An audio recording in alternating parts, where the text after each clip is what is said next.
भैया।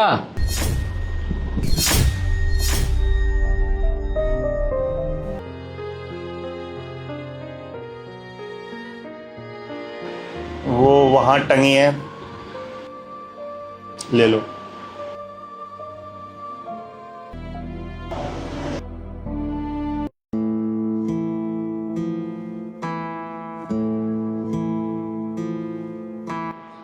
भैया वो कुछ बात करनी थी आपसे। क्या करनी है बात तुमको? भैया मैं कुछ दिनों से देखता जा रहा हूँ आप बड़े उदास लगते हैं। नहीं, ऐसा तो हमें नहीं लगता कि मैं उदास हूँ। देखिए भैया मैं बचपन से देखता आ रहा हूँ आपको, आप पहले ऐसे नहीं रहते थे। जब से मैं देखा हूँ आपकी शादी हुई है आप बड़े चुपचाप से रहते हो, गुमसुम से रहते हो। और आज सुबह देखा मैंने आप और भाभी अलग अलग सोए थे, आप ऊपर और भाभी नीचे। देख छोटे, अभी हम लोग की शादी नई नई हुई है और ये शादी अरेंज मैरिज है। अरेंज मैरिज है तो थोड़ा सा सेटल होने में हम लोग को टाइम लगेगा, अभी हो जाएगा, तू फिक्र मत कर। ठीक है भैया, मैं मानता हूँ कि आप दोनों समझदार हैं, अपने रिश्ते को बखूबी समझते हैं, पर एक बार इस बारे में मैं भाभी से जरूर बात करूंगा। बाकी आप लोग को जो ठीक लगे। तू टेंशन ना ले, तू अपना काम कर, छोड़ इन सब बातों को। जा जा जा अपना काम कर। ठीक है। कैसी है भाभी?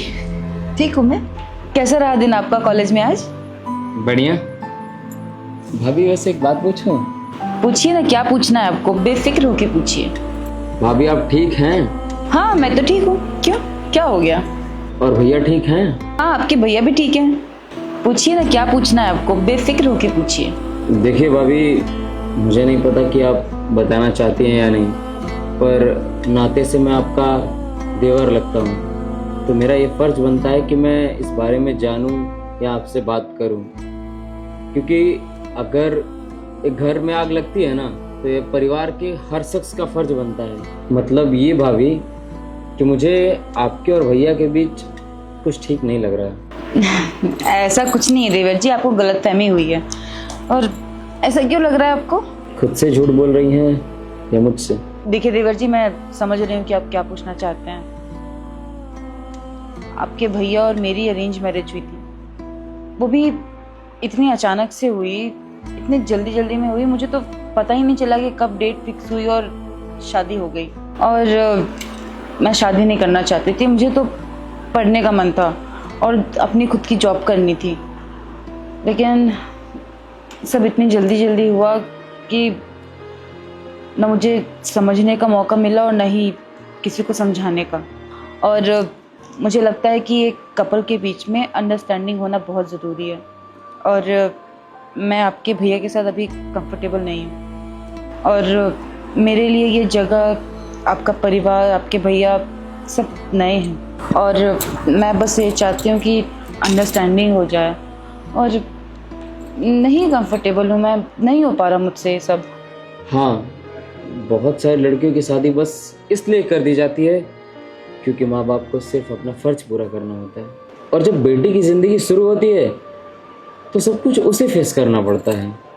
भाभी मैं ये नहीं कह रहा कि आप गलत हो, पर अब आपकी शादी हो चुकी है और मुझे नहीं लगता कि इस घर में आपको किसी भी चीज की जरूरत हो और वो आपको ना मिले, या फिर इस घर से आपको किसी भी तरह की तकलीफ हो। भाभी समय रहते अगर किसी रिश्ते को समझ लिया जाए ना, तो वो रिश्ता बच जाता है, पर अगर समय रहते ना उस पर ध्यान दिया जाए तो फिर ना समय रहता है और ना ही वो रिश्ता। तो बस मैं ये कहना चाहूँगा कि थोड़ा वक्त दीजिए अपने रिश्ते को, फिर मैं क्या कहना चाह रहा हूँ आप खुद ही समझ जाएंगे। देखिए भाभी, भैया ने तो शादी इसी उम्मीद में की थी कि माँ बाप हैं नहीं तो कोई लड़की आएगी जो घर को संभाल के रखेगी, और भैया और मेरा प्यार तो आपने देखा ही है। देखिए भाभी, मैं जब भैया को ऐसे उदास देखता हूँ ना, मुझे देखा नहीं जाता, लेकिन अगर आप इस रिश्ते में नहीं रहना चाहती, आप घर जाना चाहती हैं तो आप जा सकती हैं, मैं बात कर लूँगा भैया से। पर बचपन से आज तक भैया ने बहुत लाड प्यार से पाला है मुझे, और मैं जब भैया को ऐसे उदास देखता हूँ तो नहीं देखा जाता। देखिए देवर जी, मैं आपकी बात समझ रही हूँ, लेकिन मुझसे अभी इतना कुछ नहीं हो पाएगा। मैं सब कुछ समझ रही हूँ इस घर में, लेकिन अभी ज़्यादा कुछ मेरे से नहीं हो पाएगा। देखिए भाभी, मेरे भैया बहुत अच्छे इंसान हैं, वो आपको हमेशा खुश रखेंगे, और मैं आपका हमेशा छोटा भाई बन के रहूँगा। मैं चाहता हूँ कि आप हमेशा खुश रहें, भैया हमेशा खुश रहें। मैं उनको ऐसे उदास नहीं देख सकता, बस इसलिए मैं चाहता हूँ कि आप इस रिश्ते को थोड़ा वक्त दें। बाकी सब मैं ठीक करने की पूरी कोशिश करूँगा भाभी। देखिए भाभी, अगर आपको कोई दिक्कत है इस घर में, या किसी बात का दुख है, या किसी चीज़ की ज़रूरत है, तो मुझे या भैया को बताइए। हमसे जो बन पड़ेगा वो हर चीज़ आपके लिए करेंगे हम। अब तक शादी से लेके अब तक जैसे मैंने आपको देखा है, आप मुझे बहुत अच्छी लड़की लगी, और जहाँ तक मुझे लगता है कि आप बहुत अच्छी पत्नी भी बनेंगी और भाभी भी। बस आप घर को संभाल लीजिए, भैया को संभाल लीजिए। मुझे उम्मीद है कि आप सब संभाल लेंगे। कोई बात नहीं देवर जी, मैं समझ रही हूँ आप क्या कहना चाहते हैं, और मैं पूरी कोशिश करूँगी कि इस घर में सब कुछ ठीक हो जाए। ठीक है भाभी, मुझे उम्मीद है कि आप पूरा घर संभाल लेंगी और एक बहुत अच्छी पत्नी बनेंगी। ठीक है भाभी, चलता हूँ मैं।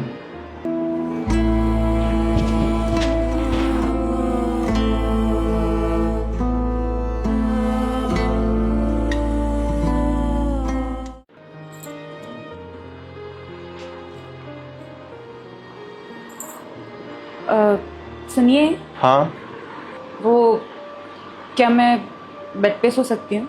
मैं तुम्हें मना किया? नहीं, वो मैं ऐसे ही पूछ रही थी बस। ये बेड हमारा है, तुम्हारा पूरा हक है यहाँ पे सोने का। तुम्हें जहाँ कंफर्टेबल लगे तुम वहाँ सो जाओ। तुम्हें यहाँ पे अच्छा लग रहा है तो तुम यहाँ सो जाओ, लॉबी में सोना है तो लॉबी में सो जाओ, जहाँ पे कंफर्टेबल फील करो तुम वहाँ सो जाओ। देखो चिया, तुम नीचे सो रही थी ना, तो तुम अपनी मर्जी से नीचे सो रही थी, क्योंकि तुम मेरे साथ कंफर्टेबल नहीं थी। तुम्हारी मर्जी थी नीचे सोने की तो तुम नीचे सोती थी, पर मैंने कभी मना नहीं किया था ऊपर सोने के लिए। ऊपर सोना है तो सो लो। देखो चिया, मैंने कभी नहीं तुम्हें किसी बात के लिए रोका न टोका। विशाल, देखिए, जो भी हुआ हम लोग के बीच वो प्लीज़ आप भूल जाइए। हम लोग का सबका पास्ट होता है, तो ये हम लोग का पास्ट था, तो ये सब जो पास्ट की बातें वो हम लोग भुला करके हम लोग न्यू जर्नी स्टार्ट करते हैं। ये चीज़ तुम समझा रही हो या खुद समझने की कोशिश कर रही हो? शायद खुद को समझा रही हूँ। कोई बात नहीं, आप सो जाओ यहाँ पे। मुझे ऑफिस का काम करना है, मैं काम करके सो जाऊँगा। और आपने खाना खाया? हाँ, मैंने खा लिया था। ओके।